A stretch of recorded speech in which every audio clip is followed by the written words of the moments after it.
issue on the African scene, the politics of succession in Africa, the crisis of stability and power.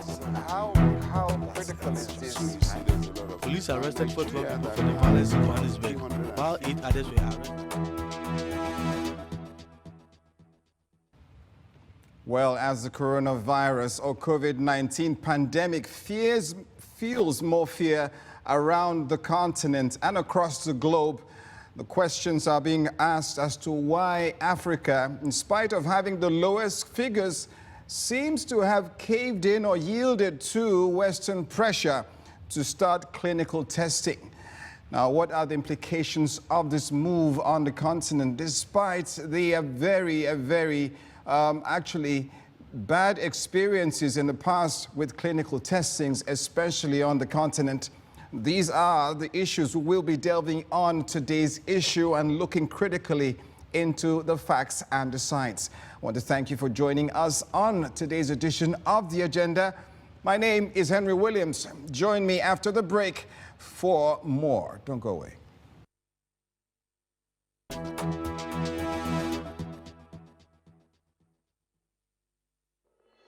Are you interested to know the importance of your words? How to activate the creative power in your words? How to say the right thing at the right time? Find out in this insightful masterpiece by Pastor Chris. Discover the principle of creation and recreation. If you're going to live the true life that God has given to you, you must line up with the Word of God. This is where the ministry of the Spirit of God is indispensable, because it's the Spirit that actually knows the codes. Hear this.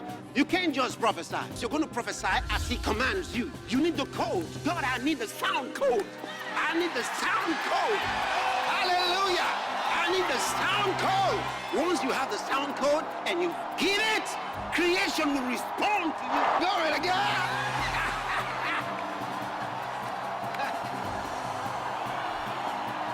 Tap into the wealth of divine principles and live in the future of your dreams as you learn the workable principle of sound code and the Spirit. This message is now available on DVD in a 2 volumes and 4-part series. To place your order, kindly call the following numbers now showing on the screen, or you can visit www.christembassyonlinestore.org or download through the Pastor Chris Digital Library app, available on Google Play Store and Apple iStore. You will be glad you did.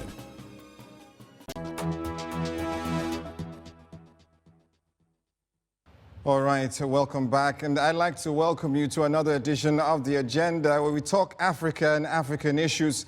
Today we look at a very critical issue that is trending on the African scene and also on the global scene, the issue of clinical tests for COVID-19. Now, in spite of Africa recording the lowest figures and with homegrown remedies like the Madagascar organics actually making headway, should Africa be a testing point for COVID-19? Well, we'll be looking more at that, and that will be the focus of today's edition of the show.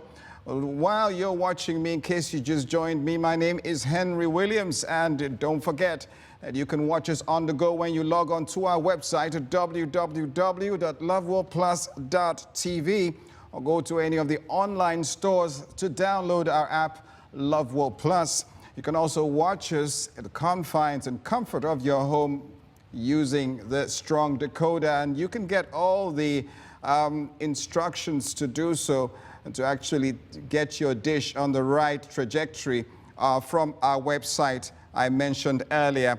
Now, how do we start this? Well, I can tell you that there is controversy over the ongoing coronavirus trials that have started in Africa. 5 nations, South Africa and Nigeria included, and some other nations. Now, the African Union's Africa Center for Disease Control, CDC, has outlined the trials for COVID-19 as part of the continent's stride for treatment and vaccination of the virus. Are we jumping the gun here? Let's take this report and we will be right back. The Africa Union's Africa Centers for Disease Control, CDC, has outlined ongoing trials for COVID-19 as part of the continent's stride for treatment and vaccination of the virus. In total, different trials were ongoing in Egypt, Zambia, Nigeria, Tunisia, and South Africa. The Africa CDC admitted that comparatively few treatments were taking place on the continent. The Africa CDC's disclosures were held in a virtual meeting with doctors at Shanghai Hospital.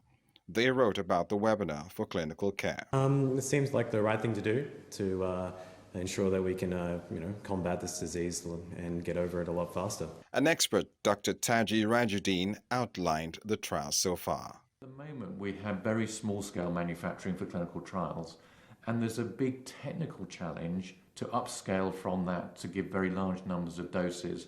And particularly when you think that if you were looking at a domestic requirement, there'd be millions of doses, tens of millions of doses, but actually this is a global problem, and we need hundreds of millions or billions of doses of vaccine. Worthy of note is that the Africa CDC omitted Madagascar, where the government has launched the COVID organics remedy.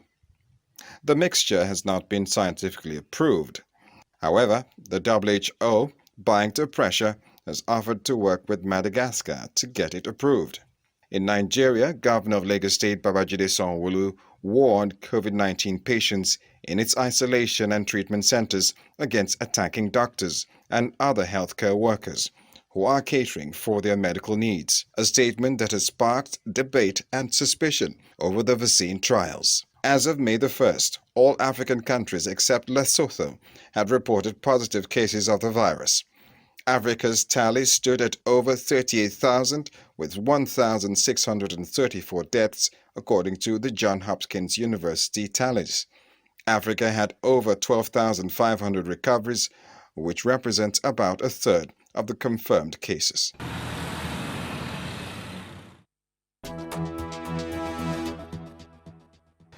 All right, there you have it. That sets the pace for today's discussion. And yes, I have a very seasoned lineup of guests who will be joining me. We'll see the return. Hopefully, he's on the way. Sylvester Obodage, journalist and publisher of the National Daily and National Standard newspapers. And standing by via Skype is Anthony Osagale, Dr. Anthony Osagale, that he is a practicing doctor, medical practitioner, and he'll definitely be sharing his insights on this issue that has generated a lot of controversy. Africa is indulging in trials for the COVID-19 and bringing about the figures now coming from Africa. Africa has about 72,336 cases, deaths at 2,475, and recoveries at 25,270. Do I have Dr. Anthony with me? Hello. I'm on with you. Thank you for having me. All right, Dr. Anthony, thank you very much, for taking time out. I know how your schedule can be busy. As I can see, you're in your full, practicing regalia there. And yes, with the issue of vaccine testing has been questioned by many analysts and stakeholders alike. Is Africa, rushing into this, especially with homegrown remedies like the Madagascar organics, making headway, and some other countries as well, actually looking inwards to develop something. What are your thoughts on this matter, sir? It's quite interesting. The interplay of various forces, various ideas and opinions coming in. Ordinarily, a lot of these things, vaccine trials and so on, take place. And when they do, a lot of information is not available to the public about what is going on. And I think this will be one of the first times that a vaccine trial is getting the kind of publicity that it deserves to get. I think this is one of the first times that people are so aware about what is going on. A lot of information is out in the public space, both the pros and the cons, the past malfeasance of several big pharma companies in the area of unethical testings that have taken place in the past, for which some companies have been fined huge sums. Some have escaped getting fined for their malpractice. And yes, there have been, of course, the right standards being followed in many testings that have taken place in the past. And, so the current testing for the COVID-19 that is going on right now, the trial that's going on right now, is sort of like set in a kind of kaleidoscope of a setting of so much arguments and so much information being sought. In my own take, I think that the authorities are really not carrying the people along and sensitizing the people as much as they should. A lot of questions are being asked. A lot of questions are being raised. It's not okay for people to just say you are carrying conspiracy theories, or for somebody to just say your point of view, I don't know where you get your point of view from, just shut up. It doesn't help the discourse at all. And that seems to be a lot of what is going on. Instead of educating people about the process, instead of throwing more light about the process, instead of opening it up and let people know exactly what is going on, they're shrouding so many things in secrecy regarding the procedures for carrying out all of this. And all this kind of secrecy is basically what leads to malpractice. It's what leads to proper quality control not being followed. Doctor. Right? So getting vaccines and so on is not a problem. Again, while you are pursuing vaccines, you should not be downplaying other treatment options that may be available. You shouldn't be downplaying it. And that seems to be the position of authorities regarding this issue. Doctor, if I may come in here, because I know I don't want to interrupt your thought process in, this matter, but yes, for clarity purpose, let's look at what really are vaccines, really, because people hear vaccines here and there, because people have called this kind of genetic malpractice going on. But let's be clear about what, the intent is here. What really are vaccines? What does this hope to achieve? Okay, vaccines are basically is a substance that is used to stimulate the production of antibodies, all right, which of course provide immunity against disease-causing germs. Now, I use the word germs because all vaccines are not just necessarily against viruses. There are vaccines that are against other microbes. So I use the word germs just to encapsulate the various forms. And usually the vaccine can be prepared from the causative agent of a disease. It could be from a synthetic substitute. It could be from a product of the particular germ, okay? So basically what they want to do with a vaccine is get something that is representative of the characteristic of the particular disease-causing organism and then introduce it to the body, but introducing it in a way that it's not supposed to cause the disease it's trying to prevent. So introduce that attenuated or reduced efficiency, or even if a part of that particular organism or a synthetic variant of it, introduced to the person to produce antibodies, so that if that individual is exposed to the real or live disease-causing agent, the person already has antibodies to fight that condition. And then, of course, different types of vaccines that we have based on the products from which it's made. So that's basically what vaccines are. Okay. All right. Fantastic. Doctor, thank you for, bringing clarity there. And you talked about something earlier, saying the due process is not being followed in this matter. These are global practices we are talking about before such, moves are made, which are, have far-reaching implications on life and on human beings. Now, you talked about the process and the transparency being absent in process to these clinical testings, which require human volunteers, and we've seen mistakes in the past. Now, I want to draw us to a recent report, U.S. government officials discussing a possible coronavirus vaccine and public health concerns. Anthony Fauci, who has been sidelined by the U.S. government for now because of some allegations, was being quizzed by U.S. government officials about the process for the vaccines, and all of that. Let's take this video and we'll come back right to you, sir. we want to make sure people don't get confused, that getting a vaccine into a phase 1 trial within a 3-month period, you need at least 3 to 4 months to determine if it's safe and whether it induces the kind of response that you would predict would be protective. Once you do that, you graduate to a much larger trial. The N of the number of people in the phase 1 trial is 45. When you go to a phase 2 trial, you're talking about hundreds, if not thousands of individuals to determine efficacy. That is a trial that we would have to conduct in those countries and those areas where there's active transmission. That itself, even at rocket speed, would take at least an additional 6 to 8 months. So when you're talking about the availability of a vaccine, even to scale it up, you're talking about a year to a year and a half. Now, you shouldn't be discouraged by that, because it is certainly conceivable that this issue with this coronavirus will go well beyond this season into next season. So a vaccine may not solve the problems of the next couple of months, but it certainly would be an important tool that we would have, and we'll keep you posted on that. Well, there we had Anthony talking about Fauci, U.S. government health official, talking about the process to, getting a vaccine out. Dr. Anthony Asagale is with me, and he should know a lot about this. You talked about the process, the transparency, the African public, because this is just not a Nigerian issue alone. The African public needs to have sat at a hearing and heard what the stages of these clinical tests will go through. Doctor, you want to come in there?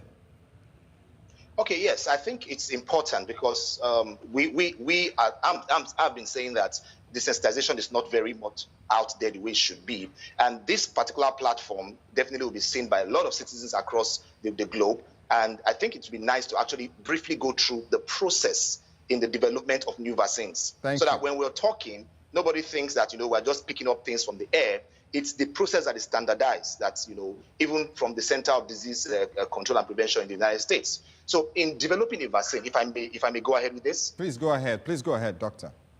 All right. So basically, there are general stages of development for a vaccine. You talk about the exploratory phase. There's a preclinical stage that has to do with the lab testing. For exploratory, you want to find out what vaccine can deal with this particular issue. What would this particular germ, what is this germ sensitive to, okay, and so on. All of that is exploration, looking at research, looking work in the lab, and then you come to the lab testing, where you are testing the efficacy of the various materials that you have put together. So at lab testing stage, you can have several options, okay, of vaccines that are being developed. That's why right now you have hundreds of vaccines that are being tested across the globe right now, probably in laboratory stages. And at each of the stages, there's time. It takes a lot of time to do all of that. Okay, so you have exploratory stage, you have the preclinical stage, then you have the clinical development stage. In the clinical development stage, typically you have 3 phases. The phase 1 is you have about 20 to 100 healthy volunteers. In that phase, you are looking at, is this vaccine safe? Does this vaccine seem to work? Are there any serious side effects related with the use of this particular vaccine? Is the size of the dose related to the side effects that you are seeing? And then having crossed phase 1, if that particular vaccine, the candidate vaccine passes that phase, it progresses to phase 2. In phase 2, you have several hundred volunteers. And then in this particular phase, you are looking at selecting people with the characteristic kind of age, the underlying conditions, or their health status. Okay, so you want to pick a representation of the general population they are going to go into. And then here you are testing what are the most common short-term side effects of this particular candidate vaccine. How are the volunteers? Okay, how are the volunteers' immune systems responding to the particular vaccine? So you are evaluating that in phase 2. If it passes phase 2, then you go into phase 3, where you now have hundreds to thousands of volunteers. And here they are looking at how do people get the vaccine and people who do not get the vaccine compare. So those who are getting the vaccine and others who are getting placebo or not getting anything at all, how do they compare? Is the vaccine safe? Is the vaccine effective? What are the most common side effects among this large population? And at this phase, a lot of exposure to a large population of people is done. Of course, the Food and Drug Administration in the US will license a vaccine only if it's safe and effective and the benefits outweigh the risks. Very, very, very important. Now, all this that we have read that typically takes years to do. If you even go to the CDC website, it will tell you that even the preclinical phases can take years, unless, of course, somebody or some persons have been working on that particular vaccine pre the particular condition. So maybe they've gotten some time to produce the stuff ahead of time, or they were already suspecting and working on that, something like that. Dr. Anthony, I just want to add that a write-up from a pharmacist, Arinze Ekwem, who wrote in from Manchester, corroborates your story about the duration. He says vaccines and medicines require at least 2 years of animal testing before they are deemed safe enough for trials in healthy human volunteers. Exactly. That makes sense to you, sir? Yes, it does. Wow. So what is the rush right now into clinical testing with human beings? Okay, so under normal circumstances, under ideal circumstances, you could say because of the exigency, they felt that the condition, the COVID-19 right now, would move with so much speed. Millions of people were going to die as a result of it. And so maybe they should try and see how they can hasten up the testings and processing for it. Well, if aided by God, aided by intelligence, aided by whatever kind of wisdom they could have gotten, it's possible to probably speed up, some of these processes. But again, remember, whenever someone is speeding up the process of something, if there is going to be a problem, it will be the problem of quality. So we don't usually want to, in the profession, rush at the expense of safety, because you don't have a second chance many times to do corrections when you have already administered these things and it's already producing adverse effects, especially if it's debilitating and irreversible adverse effects, you see. So in medicine, in our profession, in the profession, we don't want to sacrifice safety for speed. So in this case, yes, there's a lot of speed that is being engendered in this process. And those who are doing this will tell you is because of the large number of deaths they envisaged or the number of deaths going on right now. But therein is a little dilemma, because the projected deaths and the hype and the anxiety generated, right, about the COVID-19 has not seemed to match the scientific data that we have on ground. That's why a lot of medical personnel have begun to call for the review of the knee-jerk response and reaction by governments and health institutions across the world, in dealing with the COVID-19. So there needs to be a stepping back to say, hey, look, it's not exactly the way we thought it was. Why don't we step back and properly do what we need to do, while also exploring other options of therapeutic intervention as far as this condition is concerned? Doctor, I do appreciate everything you've said so far, but how we are as human beings, a lot of people still are skeptical about our position in actually calling for a restraint in this direction in which the government is going, which many say is coming from pressure from the international community. But I'd like us to take this video, which will need you to hold on for me a bit, and it gives us a reality of what could happen if something goes wrong. It takes us back down memory lane to the issue between a big pharmaceutical company, global pharmaceutical company, Pfizer, and victims of a clinical test that took place in Kano. Trovan, a Pfizer drug that was tested on 200 children and intended to treat deadly regional outbreak of meningitis, killing 11 children and left several of more permanent injured in 1996. Let's take a look at this, and maybe we might have a change of heart.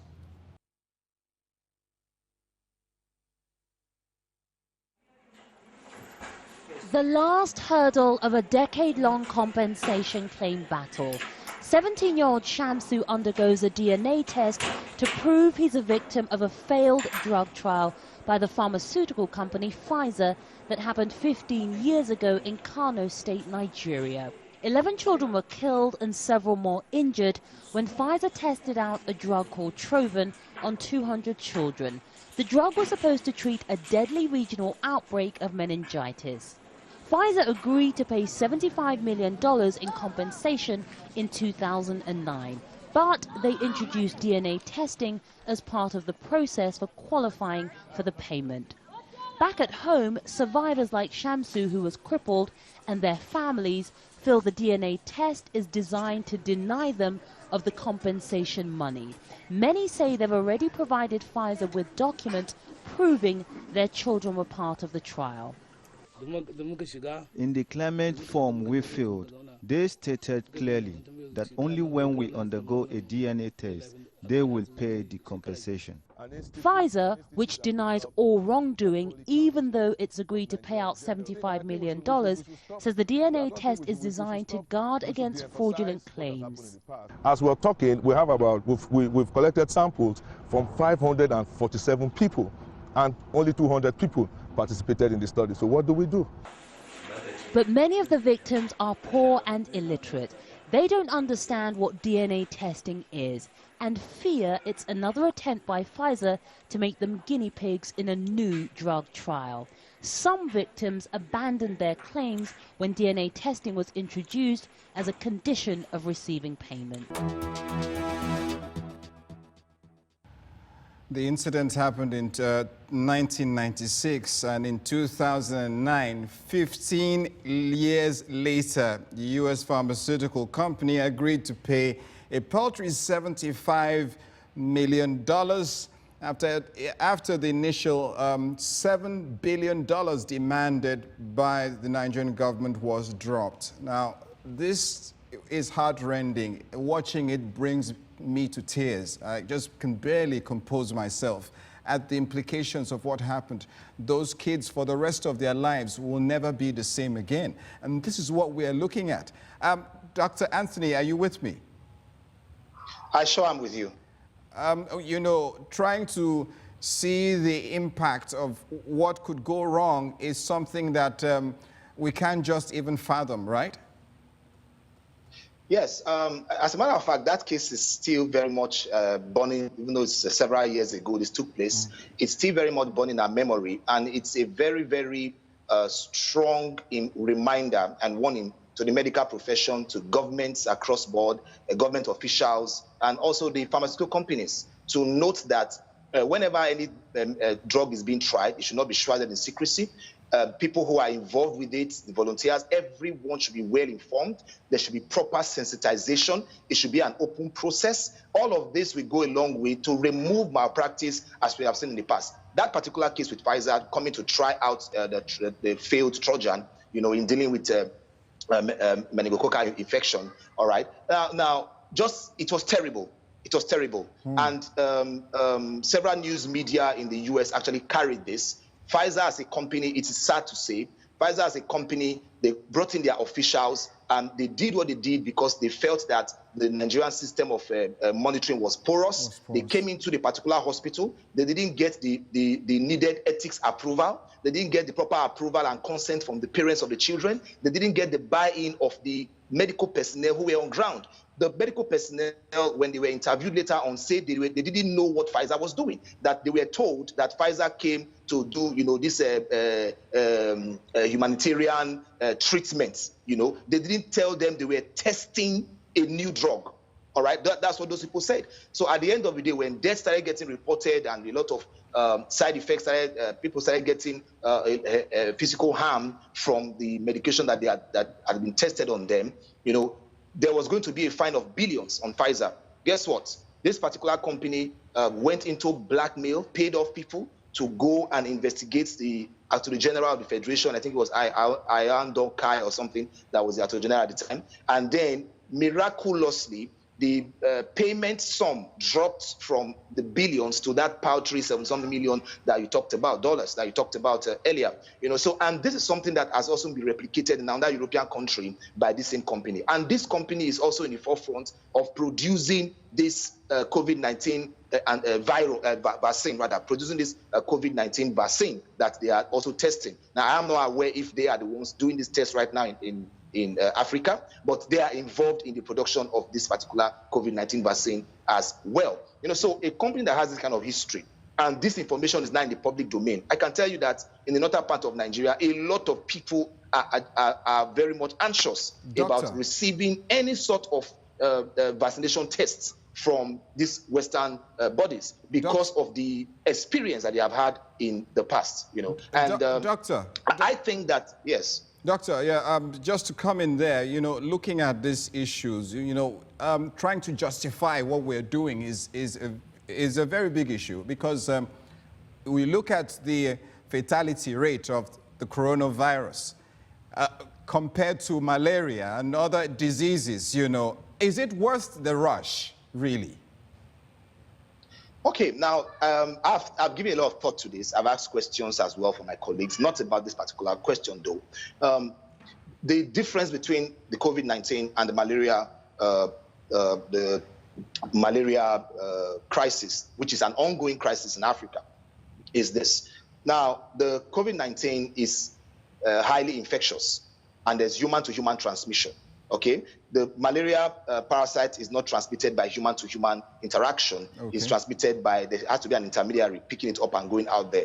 Now, the malaria disease itself kills more people, at least as at now, than the COVID-19. And I say that with every sense of responsibility because every death is a loss. Yes, every death is painful. It's not a mere statistic. It's not a mere number. So, but what I'm saying is, the malaria disease kills more people, children, women, men, adults, all kinds of ranges of the population as at now, more than the COVID-19. That's on the one hand. Secondly, the kind of hype about the way the COVID-19 the numbers that they were expecting or were projecting, the data and the projection were wrong. Especially in Africa. Wrong. Yes, they were wrong. And the response of governments, the actions to mitigate the situation for COVID-19, was based on that high number, all right? And there are other corollary effects, which I think it will be important to highlight. There are other effects that are taking place right now that, the COVID-19 and the policies that have been implemented are themselves producing. And I raised this up in a training of medical professionals, I think about 3 days ago. I raised this up with them and raised certain questions. Do you know that right now, if someone is suffering from a diabetic crisis, or he has a stroke, or he has a heart condition, or he has a renal disease, all right, or he's suffering from increased urea in his system because of the failure of his kidneys, whether chronic or acute, okay? Now, if someone is suffering from that and is taken to the hospital, and for some reason, the medical staff suspect that this is a suspected COVID-19 case, okay? Maybe from the travel history, maybe from some of the symptoms that he has, but not yet confirmed. They now take a sample and send to the lab. The radical treatment that should go, with that particular case is slowed down tremendously, pending when the results come for that particular patient. Many health professionals are scared, they are bothered. Some of them don't have the kind of PPEs, and where they do, they may be scared. Of course, there are many others who dive into it and try to do what they can do. But we have seen, and we are seeing, situations where people who could have been managed ordinarily are not being managed and given the right kind of care they should get because they are suspected to have COVID-19. And what has that resulted? Cases that could have been saved easily, people are dying from many of these cases. Sad development. That's taking place. So, yeah, that we have COVID-19 doesn't mean that other ailments that were there before are no longer there. And I asked this question. I was very passionate about it. And I asked the question and said, look, so what happens to all of these other persons? And I told one of the lead officials I was talking to, I said, listen, how about if your mother, God forbid, your mother comes down with a condition that requires a fast intervention, and then she is flagged as suspected COVID-19 case, and therefore they are not going to attend to her with the type of speed and the way that they're supposed to be attended to? What would you feel? And they were looking at me. And there are many people in this kind of condition as it is today. So that is the scenario playing out right now, Doctor. That's the scenario. That's the scenario. And we have actually had cases where an individual was flagged as COVID-19, and then the person passed on. He wasn't treated properly. He passed on. At the end of the day, it was discovered that he was COVID-19 negative. Well, Then, of doctor, course, we've had situations where somebody passed on and eventually it was discovered it was COVID-19 positive. But my thought is, at whatever condition this is, there is a way that treatment could have been, followed up on this particular individual and not slowed down in any way. what are your thoughts on the way it should have been followed, sir? Now, this is it. Patients, hospitals generally are made for every kind of sick person. And if an ongoing crisis like this is going on, I think that there should be a format in place to separate all those who are COVID-19 positive with the associated, not mild cases now, the more severe cases admitted in those areas. A lot of massive sensitization of the public about what is actually going on. This should be what be on television sets, not the fear-mongering aspect. Doctor, Doctor, can we say this is a huge oversight? I think what's happening here is this. And an acceptable oversight, because what you're saying shouldn't be rocket science. It should be the process. I mean, these are the ethics of the profession. Common sense. Yes, and common sense too. Yes. It should be common sense too. So what's happening is the house is on fire. Okay. There's smoke coming out from one of the rooms. Fantastic. So, and there are children in the sitting room. And everybody downstairs is told, if you go into that house, everybody will die. So nobody tries to see how they can save the children in the sitting room, but the smoke is in the bedroom. Doctor. And it could spread to the sitting room, yes. Doctor, I have a video here that can explain your French in plain English. I'd like you to just repose and let's get this out, and I'll come back right to you. Here we have Dr. Shiva Ayadurai, an MIT PhD inventor of the email, a scientist, biologist, inventor, and entrepreneur, and systems health professional. Says that this issue is not science, and talks about the unscientific coronavirus issue. Let's take this video and we'll be right back. So I hope everyone's having a good weekend. We're going to talk a little bit about the fundamental issue of the fact that whether people know it or not, politically we're at war, and this war started with this entire coronavirus, and it started about a couple of weeks ago, also reflected in the tweet that I put out when I said, as an MIT PhD in biological engineering, it's my view that the fear-mongering is really being used to suppress dissent, it's being used to support mandated medicine, and it's being really used to support crashing of this economy. And I talked about that, and as a part of talking about that, and many of you, I also shared with you the foundations of the flaw of this entire fear-mongering that's taking place. And the flaw is taking place with another F, using fake science. We live in a world right now where it's very easy to use ignorance and fear and to use those two prongs to really impose policy on people. And the person that's imposing this policy right now on all of the citizens of this country is a gentleman by the name of Anthony Fauci. And I want to use this graphic to really talk about him. And those of you, by the way, on Instagram, you can follow this on Twitter or Facebook or YouTube, or we'll be putting the video up. But this picture pretty much captures what this individual is about. He is not Anthony Fauci, an individual. He actually represents he's a face of multiple entities. In this case, I have at least about 7 of them who work together. The CDC, the WHO. We know the former head of the WHO was out of the Communist Party of China. The current person, Tedros, is extremely closely aligned with them. We have the Chan Zuckerberg Initiative. We have the Bill and Melinda Gates Foundation. We have the Clinton Global Initiative. And we have Big Pharma. If you look at the 3 over here on the bottom, Chan Zuckerberg, Bill and Melinda Gates, and Clinton Global Initiative, these people are extremely, extremely tight with pharma. In particular, they know, as I've shared over and over again, that the pharmaceutical industry, when it comes to pharmaceutical drugs, which are synthetic compounds that they have to go through a whole regulatory process are actually failing. Year over year, pharma's investing more and more in R&D, and they're finding less and less new they're getting less and less new allowances by the FDA. Even the FDA, which has a revolving door with Big Pharma, is recognizing that these drugs have major side effects, so they're getting less and less new allowances. So that's what's going on for Big Pharma over here. Over here, they see this enormous opportunity through mandating vaccines.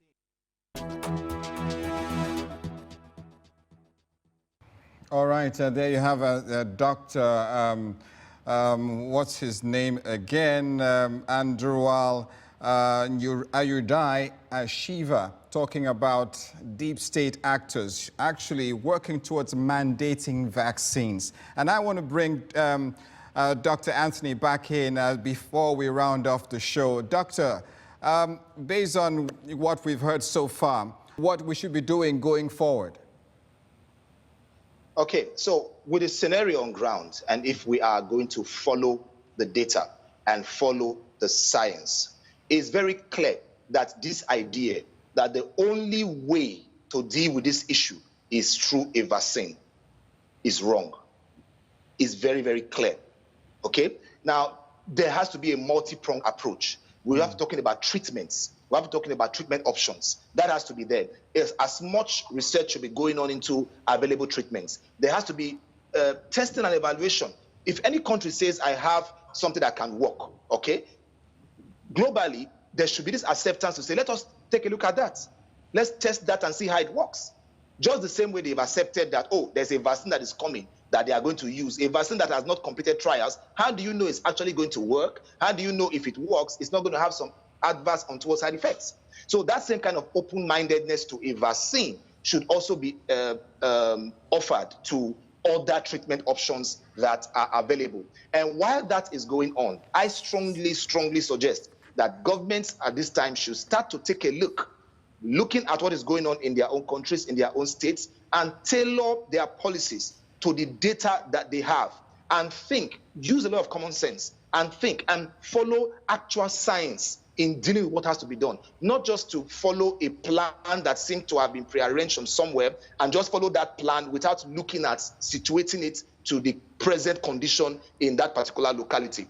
At the same time, I think also that the socio-economic aspect of each state should be looked at as well, because as far as I'm concerned, every type of debt, every kind of debt is a loss. Somebody has gone, all right? No debt is higher than the other. They are all painful, and they are all a loss to society, a loss to families, a loss to the nation. So we can't ignore other causes of death and morbidity and focus all attention only on COVID-19. The plan has to be all-encompassing. The government has to actually put on its thinking cap. The authorities must put on their thinking cap and think holistically about all of this. How can we progress even in the face of this COVID-19 challenge? How can we progress with life as it is while mitigating the effects of it? After all, there are many countries right now who didn't have a lockdown, for example, and their numbers have not gone astronomically higher than other people who had lockdown. All right, Doctor, you've been fantastic. Thank you so much for your insights on this matter. I want to believe strongly that every concern we have raised here are legitimate and devoid of sentiments. Thank you so much, Doctor, and we certainly hope that more doctors will come out and be more vocal like you have been, and not being afraid to share the truth on what government is doing, and should definitely be something to give a rethink about the steps we're taking in this path for clinical testing. Thank you so much, Doctor. Great having you join us. Yeah.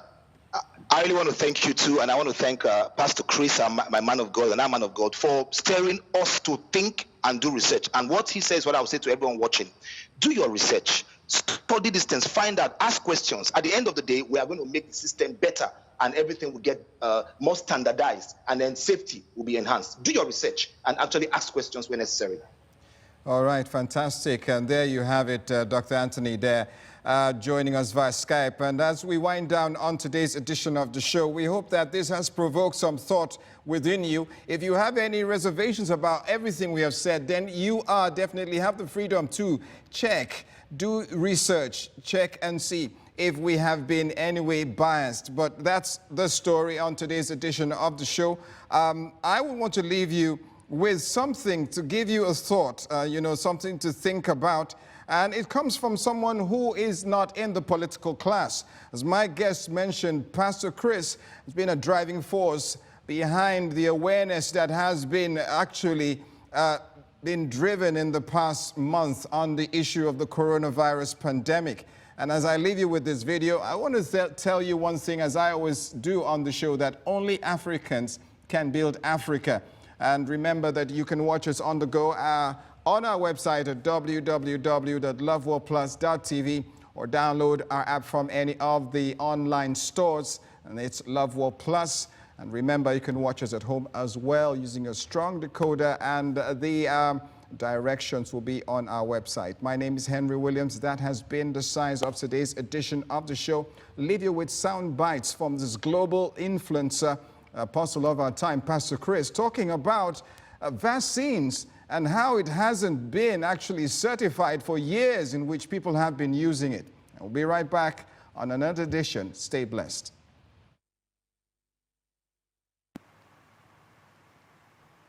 For example, a case was just decided in the United States about vaccines. And this is amazing. I want you to look at, I've got it here. US government, this is the regulatory body, the CDC. US government loses landmark vaccine lawsuit. Listen to this. Forced vaccinations now can be legally stopped. No quality control for 32 years. For 32 years of supplying the world with vaccines, there was no quality control. In other words, no research was done to ensure that these vaccines were not actually dangerous to health.